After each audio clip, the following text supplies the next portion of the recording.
श्री स्वामी समर्थ. जय जय स्वामी समर्थ. नमस्कार, मी अस्मिता. तुम्हा सगळ्यांचं खूप खूप स्वागत आहे आपल्या चॅनलमध्ये.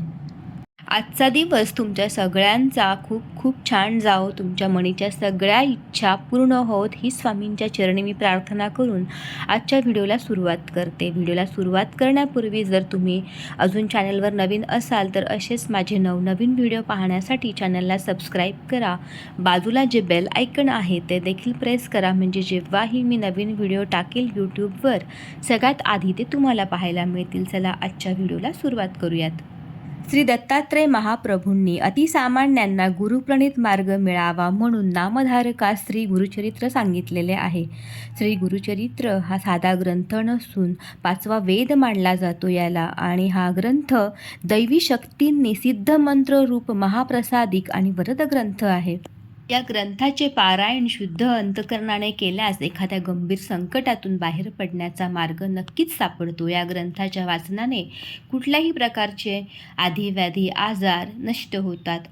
तुमच्या घरात नेहमी नकारात्मक वातावरण असेल, म्हणजे नेहमी नवरा बायकोंचं जमत नसेल, भांडणं होत असतील, वादविवाद होत असतील, भावाभावांमध्ये कलह होत असेल, आजार पण घरातून जात नसेल, तर पहा, हे जेही नकारात्मक वातावरण आहे ना, हे गुरुचरित्र पारायण वाचल्याने हे नकारात्मक वातावरण बदलून आपल्या घरामध्ये आनंद येऊन घरामध्ये एक प्रकारची प्रसन्नता येते.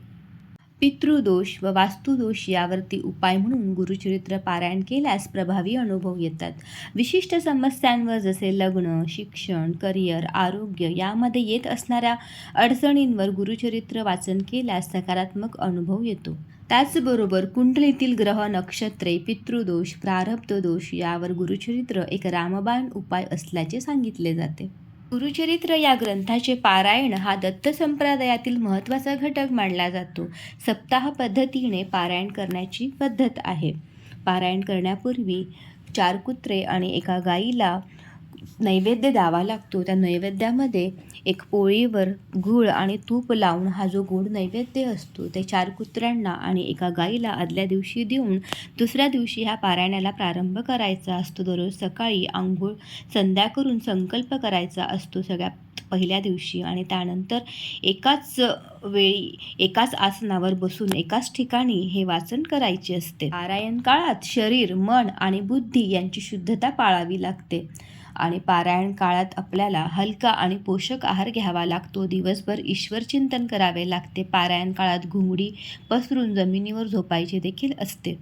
7 दिवस ह्या ग्रंथाचे पारायण पूर्ण करून 8व्या दिवशी याची समाप्ती करून ब्राह्मणाला भोजन द्यावे लागते. सुवासिनींना देखील दान दक्षिणा द्यावी लागते. तर पहा, हे जे पारायण आहे हे प्रत्येकाला करणं शक्य होत नाही, कारण आपल्या सगळ्यांना वेगवेगळ्या जबाबदाऱ्या ह्या असतात आणि एवढा वेळ प्रत्येकाकडे नसतो. जर कुणी जॉब करत असेल तर सकाळी लवकर उठून ऑफिसला जावे लागतं, आणि जर आपल्याला पारायण करायचं असेल तर आपल्याला दिवसभरातून सकाळी कमीत कमी 2 तास तरी वेळ काढून हे वाचावे लागते. आपल्या आयुष्यामध्ये वेगवेगळ्या प्रकारची संकटही येतच असतात. त्यावर आपण कितीही उपाय केले तरी ते कमी न होता आणखी वाढतच जातात. तर पहा, या संकटापासून जर तुम्हाला मुक्तता हवी असेल, सगळ्या ज्याही तुमचे कौटुंबिक प्रश्न असतील, मग ते कुठल्याही असोत, तुमच्या कुठल्याही समस्या असो, मानसिक, शारीरिक, कायिक, तर पहा, त्या जर तुम्हाला दूर करायच्या असतील तर त्यावर एकच उपाय आहे. तुम्ही गुरुचरित्राचं वाचन करा, आणि जर ते तुम्हाला शक्य नसेल तर पहा, मी तुम्हाला आज सांगणारच आहे. गुरुचरित्रातील एक अध्याय तुम्हाला वाचायचा आहे. तो कोणता अध्याय आहे, ज्या अध्यायाचं तुम्हाला वाचन करायचं आहे ते सांगण्यापूर्वी तुम्हाला मी सांगणार आहे ही सेवा कधी आणि कशी करावी ते.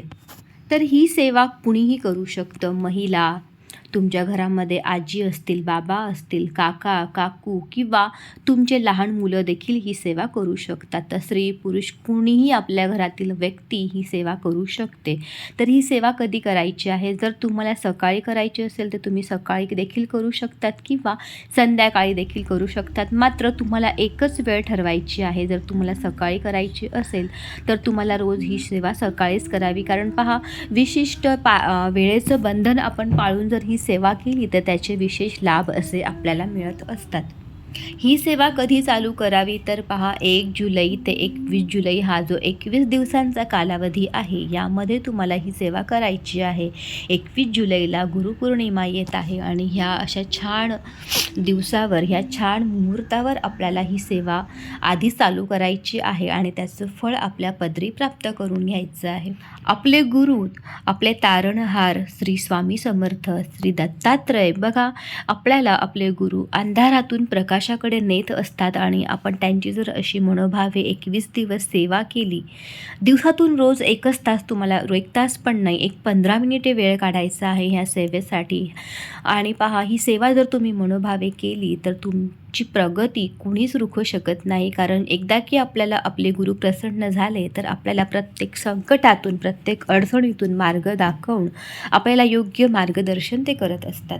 गुरुचरित्राचं वाचन प्रत्येकाला करायला जमेलच असं नाही, कारण पहा दिवसातून 2 तास तरी आपल्याला वेळ काढून ह्याचं वाचन करावं लागतं आणि आपण सगळे संसारिक मंडळी आहोत तर आपल्याकडे वेगवेगळ्या जबाबदाऱ्या असतातच. तर पहा तुम्हाला मी अतिशय एक छोटासा उपाय मी आज सांगणार आहे जो तुम्हाला रोज करायचा आहे 21 दिवस. म्हणजे काय तर तुम्हाला गुरुचरित्रातील एक अध्याय वाचायचा आहे, तर तो अध्याय आहे 9वा. या 9वा अध्यायाचं वाचन तुम्हाला करायचं आहे. या अध्यायाचं वाचन करण्यापूर्वी तुम्हाला आदल्या दिवशी स्वामी समर्थ केंद्रात जाऊन स्वामींना मुजरा करून एक नारळ, खडी साखर आणि अगरबत्ती अर्पण करून तुम्हाला दुसऱ्या दिवशी या उपायाला सुरुवात करायची. उपाय अतिशय सोपा आहे. त्यासाठी तुम्हाला वेगळं आसन, वेगळं पाठ मांडण्याची आवश्यकता नाही आहे. तुमच्या देवघरासमोर बसून पाटावर गुरुचरित्र ग्रंथ ठेवून सकाळी आंघोळ झाल्यानंतर, शुचिर्भूत झाल्यानंतर, आपली देवपूजा आटोपल्यानंतर तुम्हाला ह्या ग्रंथामधील जो 9वा अध्याय आहे त्याचं वाचन रोज करायचं आहे. आणि यासाठी तुम्हाला विशिष्ट वेळ देखील ठरवून घ्यायची आहे, ज्या वेळेत तुम्ही फ्री असाल, ज्या वेळेत तुम्हाला कामं नसतील. आता महिला सकाळी खूप बिझी असतात, त्यांना बरेच कामं असतात, तर दुपारच्या जी वेळ आहे 1 ते 2 या वेळेमध्ये तुम्ही करू शकतात. 12 ते 1 ही त्या दत्तात्रयांच्या भिक्षेची वेळ असते, तर ही वेळ सोडून तुम्ही दुपारी देखील हे वाचू शकतात किंवा संध्याकाळी तुम्ही करू शकतात. 6 ते 7 ह्या ज्या लक्ष्मीचा जो येण्याचा वेळ असतो या वेळेत देखील तुम्ही करू शकता. तर तुमची एक विशिष्ट वेळ ठरवून घ्यायची आहे आणि पहिल्या दिवशी तुम्ही ज्या वेळेत वाचला हा अध्याय तर सलग 21 दिवस म्हणजे सलग पुढचे 20 दिवस तुम्हाला त्याच दिवशी हा अध्याय त्याच वेळेत तुम्हाला हा अध्याय वाचायचा आहे.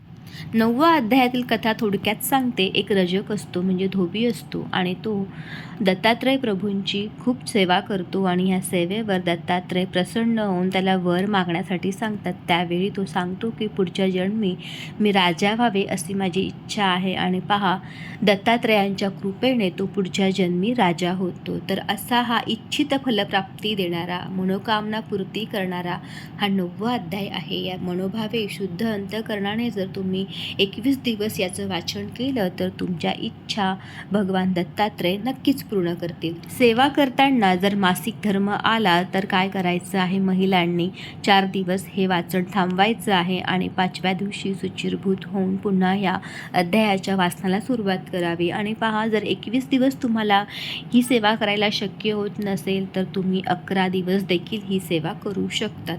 ही सेवा करताना तुम्हाला खूप नियम पाळावे लागणार असं नाही, तर नियम फक्त काय पाळायचा आहे, तुम्हाला सेवा चालू असताना सात्विक आहार घ्यायचा आहे, परअन्न घ्यायचं नाही आहे, म्हणजे बाहेरील व्यक्तींकडील जेवण तुम्हाला जेवायचं नाही आहे.